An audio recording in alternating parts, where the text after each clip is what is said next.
Hello guys, welcome back to my channel. আমি আজকে যাচ্ছি আমার মায়ের সাথে বরানগর অনুষ্ঠানে। ওখানে গিয়ে আমি কি করলাম সেটা দেখার জন্য পুরো ব্লগটাই দেখতে হবে আমাদের। আমরা তো চলেই এসেছিলাম প্রায় বরানগরের কাছাকাছি। এখানে আসার পরে আমার মা ওনারা ডাক্তারকে দিতেছিল আর অনেক কিছু করছিল।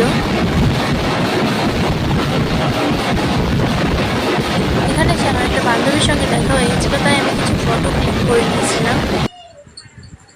এখান থেকে কিছুটা লস্যিও খেয়ে নিলাম আমি আর আমার মা। এবার আমরা সবাই খাওয়ার দিয়ে চলে এসেছিলাম। সবার সামনে থালা গ্লাস জল দিয়ে দিল। খাওয়ায় কী ছিল সেটা তোমাদের দেখাচ্ছি। প্রথমে চলে এসেছিলো ভাত, ডাল, তারপর দিল একটা 5 রকমের মিশালি সবজি। মাইটি প্রথমে খেয়ে দেখাচ্ছিল। শেষ পাতে সবাইকে পায়েস দিয়ে দিয়েছিল। আমার ভাই আর দিদি এক জায়গায় গেছিল। আমার ভাই এসে মুখটা খুব খারাপ লাগছে, তাই ঘুরতে বেরিয়েছে। আজকের ভিডিও এটুখানি, বাই।